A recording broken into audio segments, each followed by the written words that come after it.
교제 시간이 있습니다만은 지난해처럼 말씀 전에 교제가 없으니까 조금 이상하더라고요. 하나님과 우리 교제할까요? 저 하늘을 쳐다보면서 주님 좋았습니다. 사랑합니다. 주님이 기뻐하시는 줄 분명 믿습니다. 여러분들 살다 보면 안 되는 일, 안 되는 일이 있지요. 물론 그렇게 생각하면 안 되겠지만 명확하게 여러분들의 경험과 지식을 가지고 어떤 일들을 관찰할 때 이건 안 될 거야, 안 돼 라고 하는 일이 있습니다. 그것이 안 될 때 여러분 어떻습니까? 에이, 당연한 결과니까 하면서도 조금 서운한 마음은 있죠. 그래도 됐으면 참 좋았을 텐데. 자, 안 될 일, 안 된다고 생각하는 일이 될 때가 있어요. 흔히 이런 일들은 보통 기적이라고 이야기들을 하지요. 상당히 기쁠 겁니다. 안 될 일인데, 안 된다고 생각했는데 됐단 말이에요. 얼마나 좋겠습니까? 자, 그 다음에 또 세상에는요, 된다! 될 것이다! 라고 생각하는 일들이 있어요. 그래서 됩니다. 어떤 마음이 드십니까? 기쁘지만 때로는 교만하지요. 이건 당연히 되는 거지 뭐.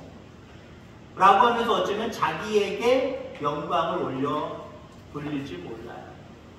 자, 된다, 될 것이다 라고 하는 일들이 안 될 때가 있어요. 그때는 여러분 어떻습니까? 깊은 회의감과 실망감이 밀려올 겁니다. 이거 분명히 될 건데, 돼야 되는데 왜 안 됐을까? 금년 안에 이제 2월달까지 거의 마무리 지어가는 마지막 주간이지만 금년 안에 여러분들의 모든 삶 가운데 모든 일들이 안 될 일도 잘 되고 될 일도 더 잘 되는 귀한 은혜가 있기를 주의 이름으로 축원합니다. 오늘 본문에 보니까 안 될 일인 것 같기도 하고 아니 이 사람들의 입장에서 바라보면 이것도 잘 될 것이다 라고 생각했는지 모르지만 안 되는 일을 가지고 대단히 고민에 빠진 무리들을 바라보게 됩니다. 여리고성 사람들입니다. 엘리사가 그곳을 방문했습니다. 그랬더니 여리고 사람들이 나와서 엘리사에게 문제를 이야기합니다. 여리고 이곳은 위치는 좋으나 물이 나빠서 토산이 익지 못하고 떨어집니다 라고 이야기합니다. 물론 그들이 물이 나쁨으로 라고 문제를 얘기했지요. 엘리사는 문제가 물이 나쁜 것이라고 하는 것을 알았습니다. 그리고 새 그릇에 소금을 담아 가지고 와라 명령하지요. 그리고 가지고 온 그 소금을 물 근원으로 나아가서 뿌립니다. 던집니다. 그러면서 선포합니다. 여호와의 말씀이 내가 이 물을 고쳤으니 이제부터는 다시는 죽음이나 열매 맺지 못함이 없을지니라. 어떻게 되었을까요? 됐으면 좋겠는데 이거 될 거야 라고 하는 일들이 안 됐었는데 그래서 그 문제를 가지고 엘리사 선지자에게 무엇인가 도움을 요청할 때에 그가 그 물 근원에 소금을 던질 때에 그리고 말씀으로 말을 할 때에 그 물이 고쳐져서 이제는 여리고의 풍성한 열매로 가득하게 된 줄 믿습니다.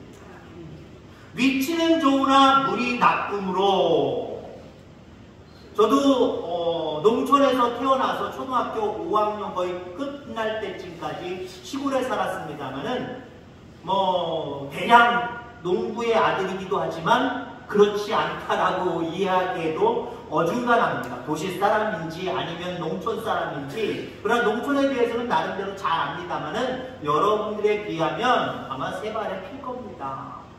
우리가 농업의 3요소라고 할 수 있는 게 무엇이냐면은 환경 조건, 재배 기술, 유전성 보통 이렇게 이야기합니다. 환경 조건 중요하죠? 어디에 위치해 있느냐, 어떤 기후 가운데 있느냐, 일조 조건이 어떠냐 이런 환경의 조건들이 우리의 농사를 결정짓기도 합니다. 그리고 재배 기술, 어떤 기술을 가지고 어떻게 다듬으면서 어떻게 노력을 기울이느냐에 따라서 그 양이 달라진다라고 하는 거죠. 그 다음에 유전성은 무엇이냐면요 병충해가 없어야 돼요. 이건 하나님이 막아주셔야 됩니다. 그리고 물론 여러분들도 나름대로 그 농작물을 지키기 위해서 여러 가지로 농약을 뿌리고 애쓰는 모습이 분명하게 있어야 된다는 거죠. 거기에 첫 번째 조건이 환경 조건. 여러분 농사 지을 때 환경 조건 무엇이 가장 중요할까요? 많은 환경이 참 중요하지만 땅이 참 중요해요. 땅. 그죠? 땅. 아무리 좋은 씨앗을 뿌려도 땅이 안 좋으면 좋은 열매를 맺을 수가 없습니다. 물론 씨앗도 좋아야 되겠지만 땅이 좋아야 돼요. 땅이 좋아지려면 여러 가지 부분들이 있습니다만은 물이 없으면 좋은 땅 만들 수가 없어요. 좋은 땅이 될 수가 없습니다. 지금 여리고라고 하는 지역은 어떤 지역이냐면 별명이 붙기를 향기의 도시, 과일의 도시, 그리고 종려나무의 도시 이렇게 명칭을 지칭하고 있습니다. 각종 과일들이 풍성하게 열려서 뭔가 향긋한 냄새가 나서 향기의 도시, 열매가 많기 때문에 열매의 도시, 우리가 잘 알고 있는 그 종려나무가 많이 자라는 지역이었기 때문에 종려나무의 도시라고 이야기합니다. 종려나무에는요 대추야자 열매가 열리게 되어 있습니다. 많은 열매가 그만큼 풍성하게 있는 동네가 바로 여리고다라고 하는 것입니다. 그런데 토산이 익지 못하고 떨어졌다. 토산이 나빠서, 물이 나빠서, 땅이 나빠서 많은 열매를 맺지 못하고 그냥 맺지도 못할 뿐만 아니라 맺었어도 땅에 떨어진다라고 하는 거예요. 여러분들, 우리가 어떤 일을 할 때 모든 것들이 다 좋지만 한 가지 나쁜 것 때문에 결과가 나쁠 수도 있어요. 다 좋은데 한 가지 때문에 뭔가 결과를 제대로 내지 못할 때가 있다라고 하는 거예요. 그 근원으로 나아갈 수 있기를 주의 이름으로 축원합니다. 오늘 엘리사는 그 근원으로 나아갔다라고 이야기합니다. 그 근원을 찾아서 소금을 던지며 하나님께서 물을 고쳤다라고 선포하고 있다라고 하는 거예요. 그 이후에 여리고의 물이 좋아져서 향기가 나는 동네, 과일이 풍성한 동네로 변화됐다라고 하는 거지. 근원을 찾는 거 중요합니다. 어떤 우리가 문제를 있을 때 덮고 가거나 아니면 그냥 회피하려고 할 때가 참 많이 있어요. 그런데 우리는 문제를 가지고 문제 속으로 들어가서 그 문제를 하나님 앞에 맡겨야 될 줄 분명히 믿습니다. 하나님, 이게 나빠서 그런가 봐요. 이게 좋지 못해서 그런가 봐요. 이 뭔가 열매를 맺지 못하는, 좋은 결과를 맺지 못하게 하는 문제가 분명히 있단 말이에요. 이걸 가지고 하나님 앞에 나아가는 저와 여러분들 되기를 주의 이름으로 축원합니다. 오늘 엘리사가 중요한 인물이기도 합니다만은 엘리사의 스승이 있죠. 엘리야 선지자. 엘리야 선지자 시절에 이스라엘 백성들이 제대로 하나님 앞에 경배와 찬양을 올려드리지 못하기 때문에 3년 반 동안 가뭄이 있었습니다. 비가 내리지 않았다라고 하는 거예요. 원인은 간단합니다. 하나님을 섬기지 않았기 때문에 그래요. 다른 것들 다 좋은데 예년이랑 작년이랑 몇 년 전과 똑같은 환경인데 그 시기에 하나님을 섬기는 이스라엘 백성들이 정말 골물대로 걸마서 최악의 모습을 보여주고 있지요. 이게 나빴던 거예요. 이게 나쁘니까 3년 반 동안 하나님이 비를 내려주시지 않았던 겁니다. 엘리야는 그걸 알잖아요. 하나님의 부르심 속에 알잖아요. 이스라엘 백성들이 어떤 문제 때문에 이렇게 3년 6개월 동안 비가 내리지 않는 가운데 궁핍하게 살아가는 모습을 알잖아요. 그걸 일깨워줍니다. 한마디로 말씀으로 고칩니다. 하나님이 주신 기적과 표적을 통해서 고쳐냅니다. 어떤 결과가 나타납니까? 3년 반 동안 내리지 않던 비가 내리고 다시금 풍성함이 그 이스라엘 땅에 임하는 모습들을 바라보게 됩니다. 그를 근원을 치료하는 것이 중요한 줄 분명히 믿습니다. 우리의 모습들 속에 다 좋은데 한 가지 나쁜 것, 여러분 그것이 무엇이냐? 물론 그것이 세상적인 모습 속에, 삶 속에 있을 수 있습니다. 그런데 많은 경우는요 우리의 신앙의 문제가 될 때가 상당히 더 많아요. 다 좋은데 작년이랑 몇 년 전이랑 다 똑같은데 왜 올해는 안 되지? 왜 지금은 안 되지? 라고 한번 여러분의 뒤를 돌아볼 수 있기를 바랍니다. 물론 내가 농사 짓는 데 있어서 어떤 일을 하는 데 있어서 실수하거나 잘못한 그 경우들이 있을 거예요. 그런 부분이 있으면 빨리 찾아내서 새롭게 고치고 뭔가 변화시킬 수 있는 모습이 있어야 되고요. 많은 경우는 이것도 없는데 저것도 없는데 어디서 원인을 찾지? 신앙에서 원인을 한번 찾아볼 수 있길 바랍니다. 아까 병충해 얘기도 했습니다만은 우리의 노력으로 병충해 얼마든지 줄일 수도 있지만 그때마다 특별하게 병충해가 오는 그 부분들 우리 막을 수 없잖아요. 많은 질병들을 요즘 현대의학들은 막아냅니다. 그런데 여러분들 코로나 못 막았잖아요. 갑자기 이상하게 변이 되어서 생기는 이상한 그 기생충 같은 어떤 세포 같은 그런 것도 우리가 어떻게 막아냅니까? 하나님이 아니면 막을 수가 없는 거예요. 어떤 신앙에 문제가 있다면 그 근원을 찾아서 말씀을 던질 수 있는 저와 여러분들 다 되기를 주의 이름으로 축원합니다. 소금으로 치료했다라고 이야기합니다. 그리고 그 소금을 담아가지고 온 그릇이 새 그릇이라 그랬어요. 새 그릇. 그릇은 우리의 마음을 의미합니다. 새로운 마음을 가져야 돼요. 안 될 줄 알았더니 정말 안 되네. 당연하지. 그 마음 바꾸시길 바랍니다. 안 되는 일도 주님 앞에 맡기면 될 수 있어요.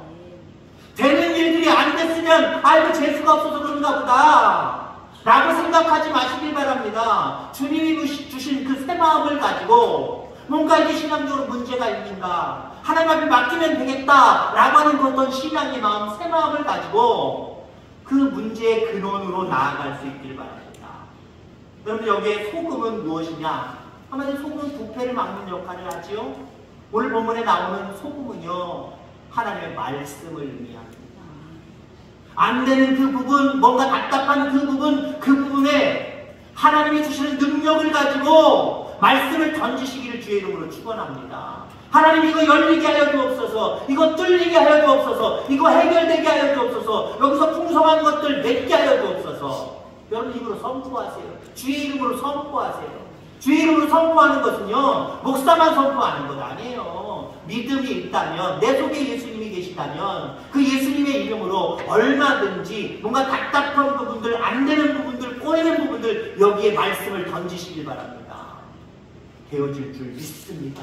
말씀을 던지시길 바랍니다. 여호와의 말씀이 내가 이 물을 고쳤으니 이제부터는 다시는 죽음이나 열매 맺지 못함이 없을지니라. 뭐가 고쳤대요? 뭐가 고쳤대요? 말씀이 고쳤다라고 말씀을 하고 있습니다. 여러분 모든 문제를 말씀이 고치는 줄 분명히 믿습니다. 우리 병원 갈 때 내가 아픈 부위와 부분들을 가지고 이걸 어디로 가야 되겠느냐 여러분 정할 수 있잖아요. 이가 아픈데 여러분 이비인후과 갑니까? 이가 아프면 치과 가시는 거 당연히 여러분 알잖아요. 근데요 우리는 하나님이 모든 문제의 해결자임을 분명히 믿습니다. 그 하나님 앞에 나아갈 수 있길 바랍니다. 그 말씀이 내 모든 것들을 치유하고 고치는 줄 기억하기를 주의 이름으로 축원합니다. 말씀에는 능력이 있어요. 우리 장모님도 그 말씀에 대한 찬양을 하셨고 저도 200장 말씀에 대한 찬양을 했습니다만은 말씀에는 능력이 있어요. 세상이 줄 수 없는 놀라운 능력이 있습니다. 창조의 능력이 있어요. 빛이 있으라! 하나님이 태초에 말씀으로 말씀하시니까 빛이 짜자자 창조되었잖아요. 그건 하나님이니까 가능하죠. 우린 인간인데요. 피조물인데요. 연약한 자들인데요. 우리에게는 하늘의 권세를 주셨다니까요. 예수님이 뭐라고 말씀하셨습니까? 성령의 능력을 받으라라고 말씀하시면서 너희들이 성령의 능력을 받으면 나보다도 더 큰 일을 감당하겠다. 이게 말이 됩니까? 예수님보다 우리가 어떻게 더 큰 일을 감당해요? 근데 예수님은 그렇게 말씀하셨습니다. 성령의 능력을 받으면, 성령의 충만함을 받으면 예수님이 한 일보다도 더 위대한 일, 큰 일들을 감당한다라고 말씀하고 있습니다. 여러분 우리는 얼마든지 창조할 수 있어요. 물론 내가 창조하는 건 아니지만 창조주 그 하나님의 능력을 믿고 그 말씀을 내 삶의 모든 문제 속에 던지면 그 말씀이 새롭게 그 모든 일들을 만드는, 창조해내는 그런 역사가 있는 줄 분명히 믿습니다. 말씀에는요 개조의 능력이 있습니다. 개조는 건 뭐예요? 새롭게 변화시켜 고친다라고 하는 의미가 있습니다. 말씀은요, 우리를 새롭게 합니다. 말씀은요, 우리의 잘못된 부분들이 고쳐지도록 역사한다라고 하는 겁니다. 그 다음에 말씀은요, 어떤 능력이 있냐? 풍요의 능력이 있어요. 말씀을 의지하고 말씀대로 살아가는 저와 여러분들 되시길 바랍니다. 그렇게 살아가는 자들에게는요, 풍요를 약속하고 계시다라고 하는 거예요.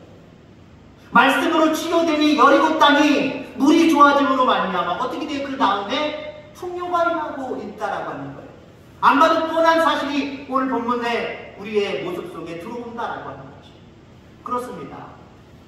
말씀을 여러분들 삶의 문제에 던지고 거기에서 풍요가 느껴지고 체험되어지기를 주의 이름으로 축원합니다. 고쳐져서 오늘에 이르렀더라 라고 말하고 있습니다. 그러면 어떤 문제를 인간적으로 생각하여서 세상에 맡겨 고치면 이건 완전한 치료가 될 수가 없어요. 고쳐져서 오늘에 이르렀더라. 고쳐져서 완벽해졌다는 거예요. 인간적인 방법으로, 세상적인 방법으로 무엇인가 문제를 해결하면요, 잠시 잠깐은 괜찮아져요. 잠시 잠깐은 괜찮아지지만 영구적이지 못하다는 거예요. 지속적이지 못하다라고 하는 거예요. 하나님의 은혜는 지속적입니다. 하나님의 축복은, 하나님의 복은 영원합니다. 이 땅에서만이 아니잖아요. 앞으로 영원한 생명의 나라에서의 우리의 삶을 기대할 수 있게 되기를 주의 이름으로 축원합니다. 그럼 미봉책이라는 말이 있습니다. 미봉책. 원래 뜻, 좋은 뜻으로 이야기하는 이런 뜻이 있어요. 깨내어 깁는 대책, 모자라는 부분을 빈틈없이 보완하는 방식. 미봉책은 그래 좋은 거예요. 좋은 의미로 이렇게 나왔단 말이죠. 근데 이 미봉책이 뭔가 부정적인 의미로 쓰여질 때가 요즘엔 더 많아요. 바뀐 뜻을 이야기하면 문제를 근본적으로 해결하지 않고 눈가리만 하는 일시적인 방법. 눈가리만 하는 거예요. 눈가리만. 우리가 어때요? 자취하는 아이들, 부모님이 오신다 그러면 어떻습니까? 원래 성실하게 깨끗하게 사는 아이들이야 늘 깨끗하게 정리되지만 정말 우리 자녀들, 우리 자식들 집에 가면은요, 어떤 데는 과감히 하는 때가 있어요. 지금 많이 나아졌지만 옛날에 자취방도 몇 달 만에 이렇게 찾아가면은요, 이게 사람 사는 집인지 아니면 짐승이 사는 집인지, 여기 다 쑤셔박혀 있고 저기 다 쑤셔박혀 있고, 이 물건이 여기 있어야 되는데 저기가 있고, 이런 게 상당히 많아요. 부모님 오신다고 어떻게 해요? 이렇게 저렇게 막 장롱이나 이상한 데 꾸겨 넣잖아요. 그렇게 깨끗한 척 하잖아요. 그런데 어쩌면 부모는 속일 수 있을 거예요. 어른들은 속일 수 있을 거예요. 근데 근본적인 해결이 되지 않잖아요. 나중에 자기도 어디다 쑤셔놨는지 몰라서 예를 들어 썩는 냄새 난다고 생각해보세요. 상한 냄새 난다고 생각해보세요. 생각하기도 끔찍하잖아요. 미봉책, 하나님의 뜻에 의해서, 하나님 말씀에 의해서 그 문제의 근원을 치료하는 것이 아니라 인간적인 방법으로, 세상적인 방법으로 무엇을 해결했으면 잠시 잠깐은 좋아지는 것처럼 느껴지지만 이게 지속적이지 않다라는 거죠. 하나님께 맡기고 말씀에 맡겨서 치료된 부분들은요, 오래 지속된다라고 하는 거예요. 말씀으로 여러분의 모든 삶의 문제를 해결할 수 있는 저와 여러분들 다 되어지기를 주의 이름으로 축원합니다. 하나님은 영원한 분이시고 완전한 분이십니다. 우리 하나님이 우리의 일들, 하나님 앞에 맡긴 일들을 미봉책으로 덮어만 놓고 계실까요? 슬쩍 해결된 척 하실까요? 아니요. 근원까지 해결하시는 줄 기억하시기를 주의 이름으로 축원합니다. 가장 예수님을 닮은 사람이라고 소문난 성 어거스틴의 이야기입니다. 자, 이 사람은 정말 성자처럼 이 땅에 살다가, 믿음 가운데 살다가 돌아가신 분이기도 합니다. 이분이 어느 날 꿈을 꿨습니다. 천국문 앞에 섰습니다. 천국 문지기가 어거스틴에게 이렇게 질문합니다. 당신은 누구입니까? 어거스틴이 자랑스럽게 얘기했습니다. 나는 예수 믿는 사람입니다. 그랬더니 성전 문지기가 가만히 훑어보더니 당신은 철학적이고 뭔가 지적으로는 보이지만 예수 믿는 사람처럼은 보이지 않습니다. 라고 이야기를 합니다. 어거스틴이 깜짝 놀라서 잠에서 깨어났습니다. 그 다음까지 갔으면 참 좋았을 텐데 충격을 먹고 잠에서 깨었습니다. 그러나 예수 믿는 사람 맞는데 하늘의 문지기 오늘날 천사가 자기를 인정 안 해주는 거예요. 네가 지적으로 뭔가 지식적으로 생겼지만 뭔가 많은 것들을 알게 생겼지만 참 그리스도인이 아니라는 거예요. 깜짝 놀란 다음에 그는 다짐을 합니다. 그렇다 나는 예수 믿는 자리에서 늘 변함없이 예수님을 사랑해야지. 예수 믿는 사람답게 늘 말씀만 의지하여 살아가야지. 세상의 지식이 아니라 하나님의 말씀을 주야로 묵상하면서 살아가야지. 이렇게 각오하고 다짐했습니다. 그리고 며칠이 지나서 또 꿈을 꿨는데 이번에는 주님을 만났습니다. 주님께서 말씀하십니다. 나의 아들아, 너는 내가 무엇을 해주기를 원하느냐? 너는 나에게 무엇을 원하느냐? 이렇게 질문합니다.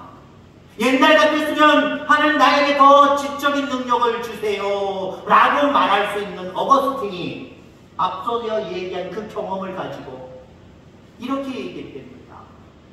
주님, 아무것도 필요 없습니다. 주님이면 됩니다. 아무것도 필요 없습니다. 하나님의 말씀의 능력을 나에게 주시옵소서. 이렇게 얘기했습니다. 여러분들, 물론 갖가지 지식들을 많이 소유할 수 있기를 간절히 소망합니다. 그러나 예수님을 아는 지식, 이게 최고입니다. 그 말씀을 주야로 묵상하고 그 말씀을 가지고 내가 필요할 때 주의 이름으로 어떤 삶의 자리에든지 그 말씀을 던지고 뿌리는 것, 이 능력보다 더하는 것은 없어요. 오직 나는 주님만을 원합니다. 이 믿음을 가지고 살아가시길 바랍니다. 오직 주의 말씀만이 나의 힘이십니다. 그 말씀을 하나님 앞에 달라고 요청하며 살아가시길 바랍니다. 그리고 그 말씀을 가지고 여러분 삶에 어떤 문제들, 해결되지 않는 문제들에게 다가가서 말씀을 던지시길 바랍니다. 모든 것들이 해결됨으로 말미암아 안 될 일도 잘 되고 될 일도 더 잘 되는 놀라운 은혜가 우리 모두와 여러분들 가정과 자녀들 가운데 충만하기를 주의 이름으로 축원합니다. 하나님 아버지